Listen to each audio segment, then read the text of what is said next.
Once upon a time a brother and sister named Hansel and Gretel lived in a hut in the woods with their father, who was a poor woodcutter, and his wife their stepmother. The stepmother made life very hard for the two of them. They were not allowed to eat until after the stepmother had taken everything she wanted off the plates. Most of the time, there was only a crust of bread left, and all day long were hard chores for them to do. Hansel and Gretel tried to tell their father about this, but he would not hear of it. It seemed the only one he would listen to was his wife, and all the stepmother talked about was how much trouble it was to have children in the hut and how much she wished they would go away forever. Each day there was less and less food for the boy and girl to eat, yet the stepmother gave them more and more hard work to do. One day Gretel begged her father, "Please, father, all day long we work hard and we're hungry." But the stepmother slapped her face. "You ungrateful brats," she yelled. "You will eat us out of house and home." That night the two children were not allowed to sleep in the hut. Outside in the cold, they shivered and tried to keep each other warm. Winter was coming, and the clothes they wore were so thin it felt almost as if they had no clothes on at all. The next morning when the sun rose, Gretel turned to her little brother. "Hansel," she said, "we cannot stay here. We must escape now, today, into the woods. Surely we will find more to eat when we are on our own than what we get here at home." "Do you think?" said Hansel. "But what if we get lost?" "We won't," said Gretel. "I will take bread. We will drop breadcrumbs behind us. If we have to, we can follow the crumbs back home." And so the two of them went off into the woods and left their hard life behind. They went deeper and deeper into the woods. Gretel was careful to drop one crumb and then after a bit another. But alas, they looked and looked for any sign of something to eat, an apple tree, pear tree, some nuts on the ground, or even dried up berries. There was nothing to eat. They got hungrier and hungrier. At last poor Hansel and Gretel knew they must return to their hut or they would surely starve. They would just need to find the breadcrumbs and that would lead them home. Yet when they looked for breadcrumbs, there were none to be found. All the breadcrumbs were gone. A bird whooshed up into the air, and in its beak was a large crumb. Hansel and Gretel were struck with grief. The birds must have taken all their breadcrumbs. A wolf howled in the distance. The sun was setting. Hansel and Gretel were lost and hungry. Now they were scared, too.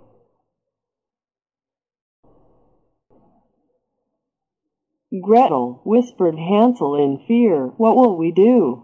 She did not know what to say. All she could do was to hug her little brother. Each minute it was getting darker and darker. Again, a wolf howled in the distance. All of a sudden, Gretel saw a small light shining far away. Could it be someone's hut this deep in the woods? "We must find out," cried Gretel. "Maybe whoever lives there is kind and will take us in." The two children sped as fast as they could to the light. When they got closer, they could not believe their eyes. If you can imagine, from top to bottom the hut was made all of candy. From its gingerbread roof, with frosting all over the walls, and with candies tucked into the frosting, what a sight to see. "Gretel," Hansel cried out. Before Gretel could say, "I bet it will be okay if we have just a little taste," both of them were already biting off small chunks and licking the sweet candy. A sharp voice, "WHO is nibbling on my house?" Hansel and Gretel spun around. An old witch. Stunned Gretel could only curtsy. "If you please, ma'am," she said as sweetly as she could. "There was so much candy on your house, and we are so hungry." "You have that right. My house," snapped the witch. Her voice dropped. "Well then," said the witch in a gentler tone, "come inside. I'll get something for you to eat." Hansel and Gretel looked at each other in delight. They skipped into the witch's hut, a fine meal of soup and bread. As they licked the last crust of bread and looked around the hut, what the brother and sister saw made their hearts turn cold. Piles and piles of bones in the corners. Yet the two children were very tired, and so they slept. The next morning when they woke, Hansel found himself locked in a cage. The witch roared, "That's where your brother will stay. Every day I will fatten him up. Soon he will make me a fine dinner." She laughed and laughed, rubbing her hands with glee. "Till then," she said sharply to Gretel, "you will work for me." Indeed, Hansel was well fed, and Gretel worked hard all day doing chores for the witch. Each morning the witch said to the boy, "Show me your finger. I will feel how plump you are getting." For the old witch could not see well. Hansel held out his finger as he was told. The witch smiled when she felt how plump he was getting. "Gretel," Hansel whispered in fear, "what are we to do? Soon I will be plump enough and the witch will want to eat me." His sister wished she had a plan, but could not think of anything. One night, when the witch was sleeping, Gretel had an idea. She picked up a bone from one of the piles on the floor and woke her brother. "Hansel," she said, "the next time the witch asks to see your finger, hold out this bone to her instead." The next morning he did just that. "H.M.P.H.," said the witch, touching the bone and thinking it was the boy's finger. "This is going to take longer than I thought. At least I have more time," Gretel thought, but still, she could not think of any way they could get out of there. Each morning when the witch said, "Show me your finger," Hansel held out the thin bone. One day the witch yelled, "I will not wait another day. The boy will be my dinner tonight, no matter how skinny he is."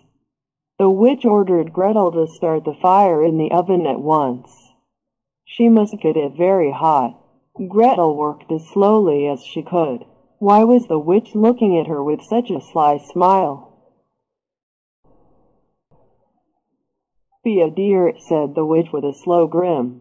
"Go inside the oven, won't you? Tell me if it is hot enough." Gretel's heart skipped a beat. If she did that, the witch could push her inside and she would eat them both. She looked down. "I am not sure how to tell." "Nonsense," said the witch. "Nothing could be easier. Just go in." Said Gretel slowly. "Please show me first." "Stupid girl," snapped the witch. Mumbling and grumbling, she stepped in the oven. The moment the witch was inside, Gretel quickly slammed the door.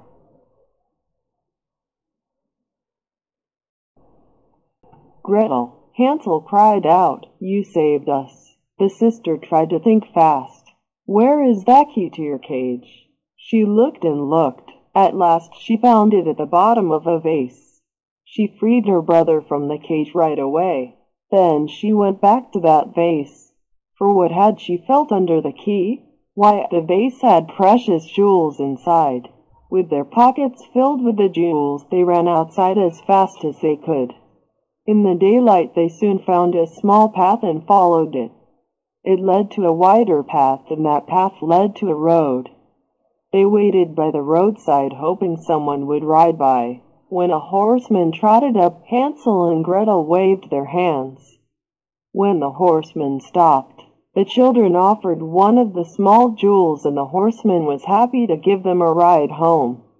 When the brother and sister opened the door to their home, their father was wild with joy to see them.